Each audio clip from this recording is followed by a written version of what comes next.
August of 2011. Prior to that, I managed a small food co-op in northeastern Minnesota. So coming out here seemed like a paradise. The amount of food that's grown in this valley is really amazing. It's also really amazing how much food that's grown here is sold here. Josh spoke about some of his food when it goes to a regional distributor is sent up to Portland and then returns here.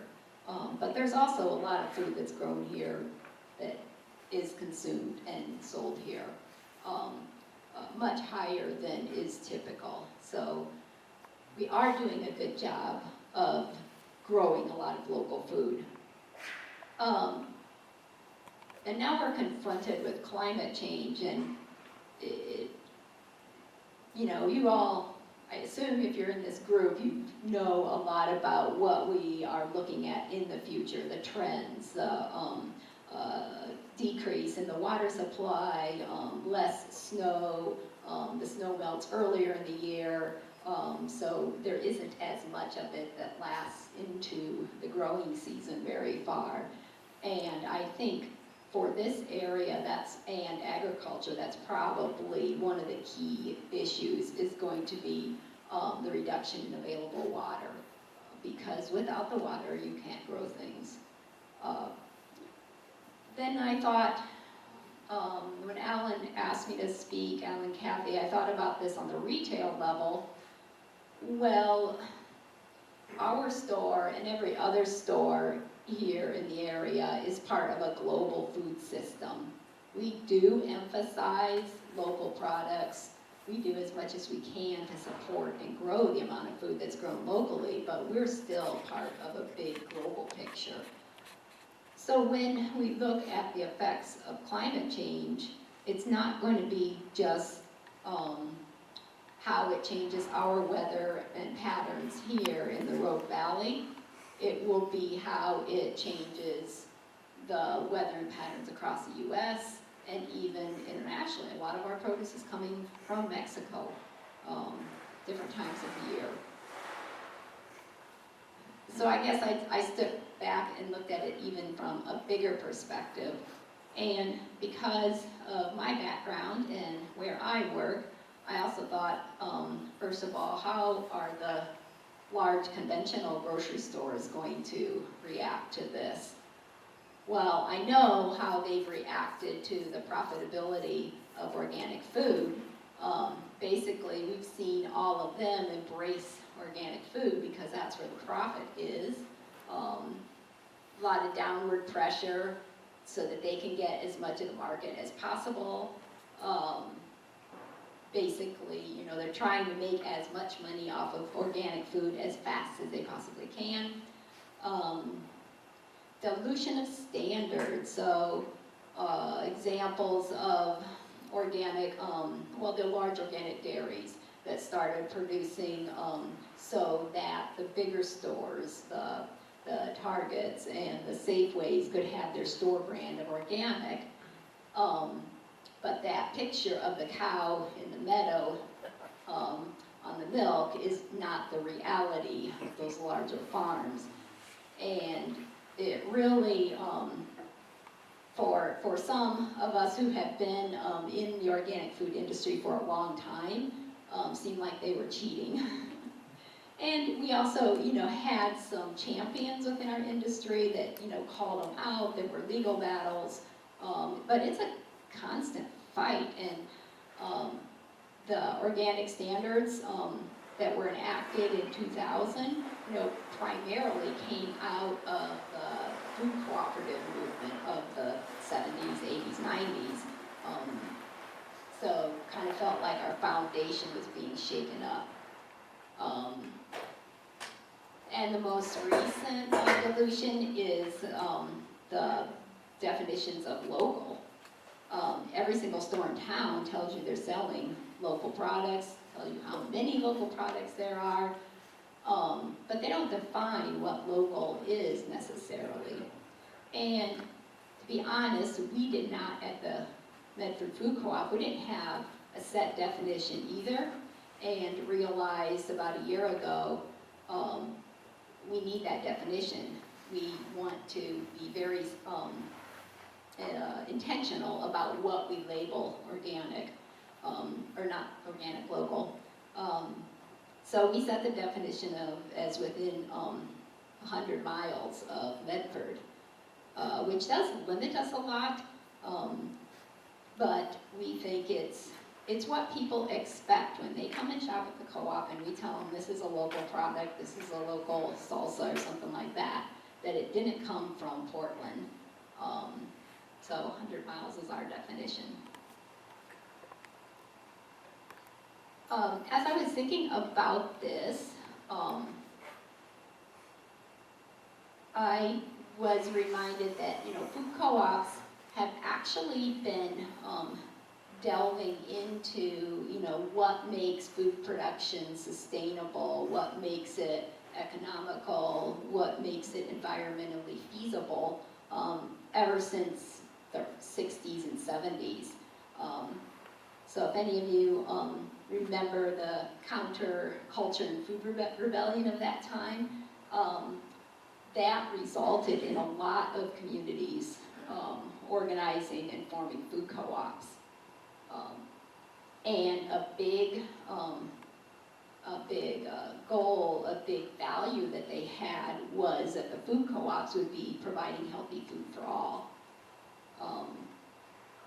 And they focused on not just having grocery stores, that sold groceries, but also that were community gathering points, that were activists, places of activism and change, and providing health and nutrition for people, classes.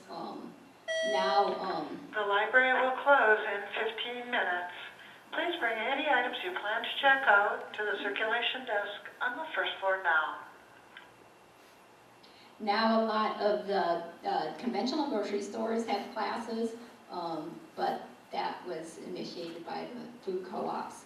So as part of this big picture look at society, there were 3 things that food co-ops did and still do, and that's support and grow local food systems, support sustainable organic food production, and address food supply and food security from a big community perspective.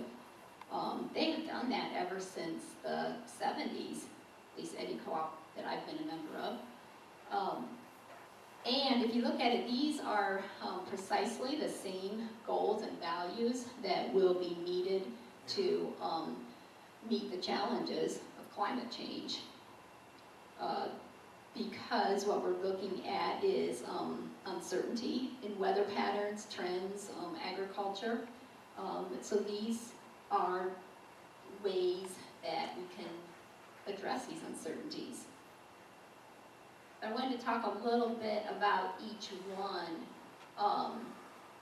A big one that we participate in a lot is growing the local food system. So the food system is everybody that's involved in getting food from producing it to your table. So it's production, like growers and making food, it's processing, and it's distributing, consumption, and waste. Oh, and distributing is also, and then after that is marketing, that's us, consumption and waste. So in a local food system, what we want to see is that there are businesses, individuals that can supply all of these services locally. We have some of that here in the Rogue Valley, but there's definitely, some gaps, some pieces missing. Like Josh referred to bringing his produce by truck to, the stores and to the market and stuff. There's a regional distributor, but other than that, it's primarily up to the individual farmers to bring their products into town. Processing, that's also limited. How much processing is done other than simply washing the food. And that's where there's a lot of possibility for growth, especially if you think about value-added processing. For example, making simple sauces and salsas and things from fresh food, where you get you gain more profit from individual items. Distribution, marketing. Worked for quite a while with the Food System Network, the past couple of years, to try and expand the amount of locally grown products that were available in grocery stores. And it's not, it seems like it should be so easy, but it's not, because the bigger the grocery store, so we're fairly small, so, you know, we'll buy a couple cases of cucumbers or something from a farmer, and that's not a big problem. You don't have to be a large farmer to grow that. But if you want to sell cucumbers to Fred Meyer, you can't just go there with a couple of cases of cucumbers. They won't buy that quantity. So part of the system is developing all these components and also a balance.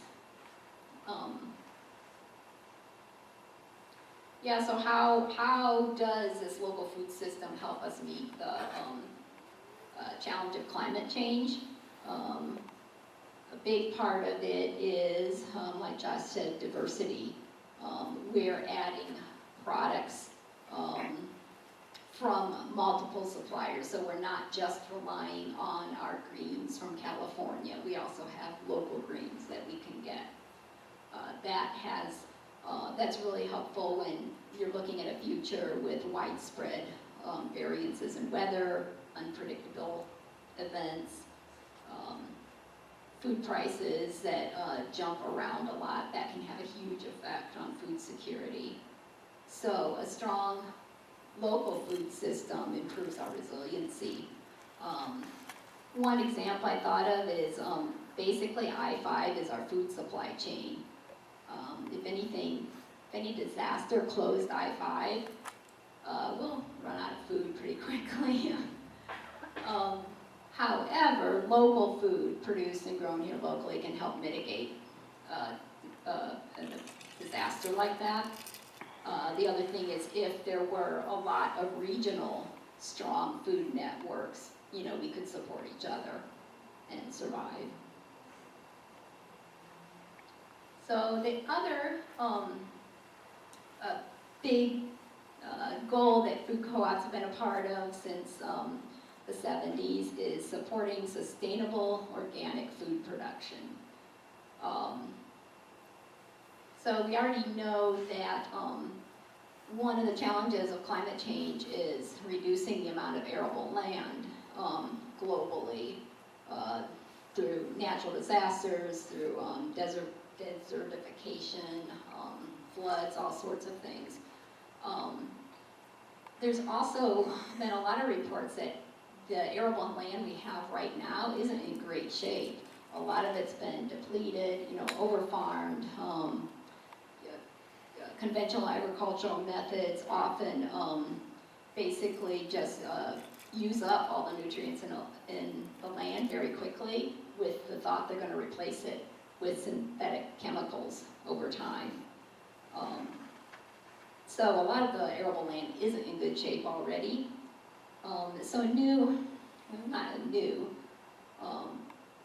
The importance of the soil is what makes the land fertile. And not just any organic farming methods, but regenerative organic agriculture focuses on the soil, that you're not going to have healthy, fertile crops without good soil. And how that helps combat climate change is to make the fertile soil, you're putting organic matter back into the ground. Essentially, it's a carbon sequestering. That soil then can hold more water, it's more resilient during drought, less apt to be impacted by erosion.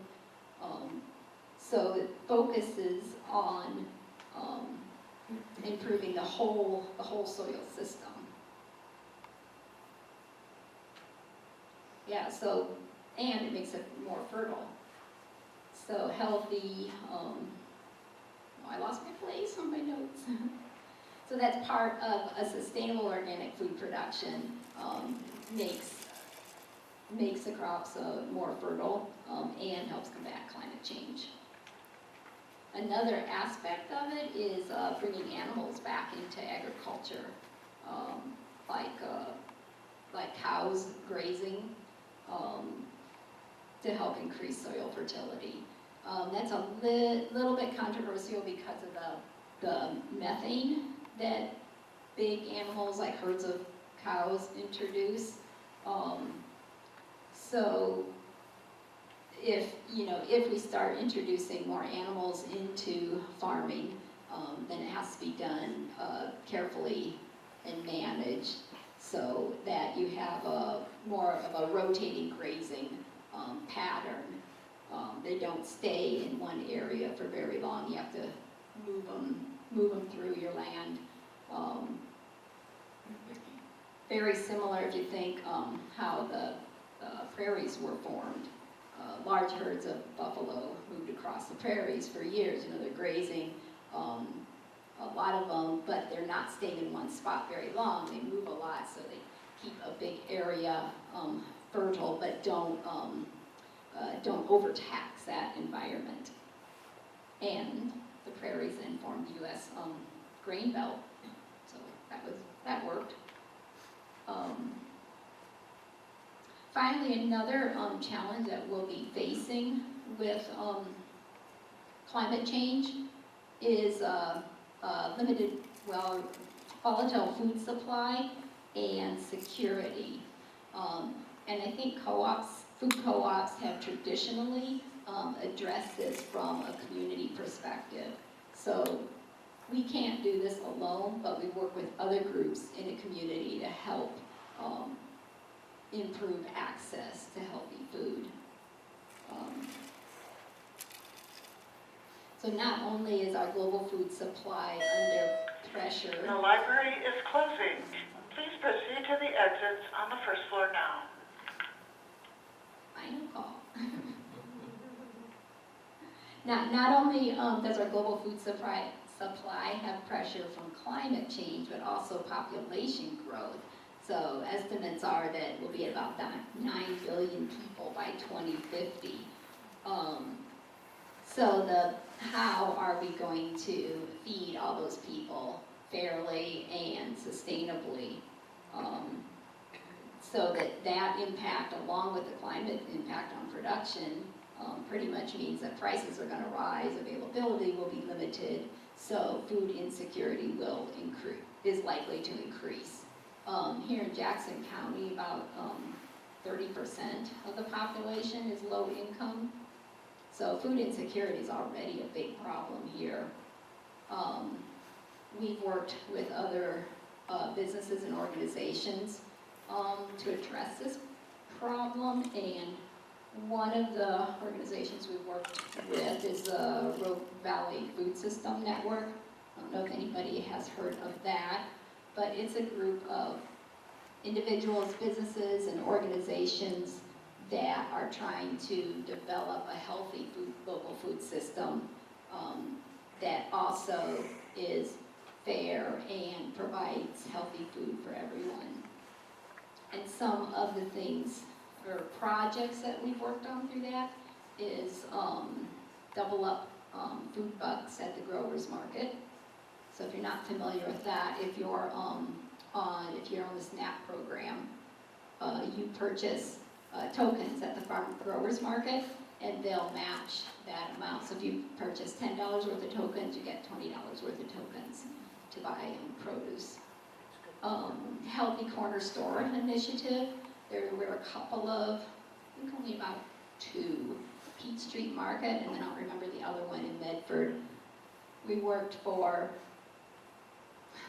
about a whole year to try and get into those markets on a regular basis, fresh produce.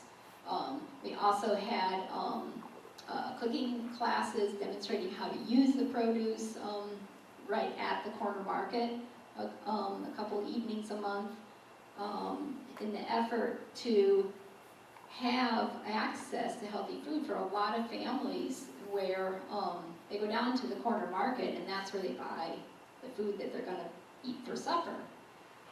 So a lot of families outside of school, most of their meals are coming from the convenience stores.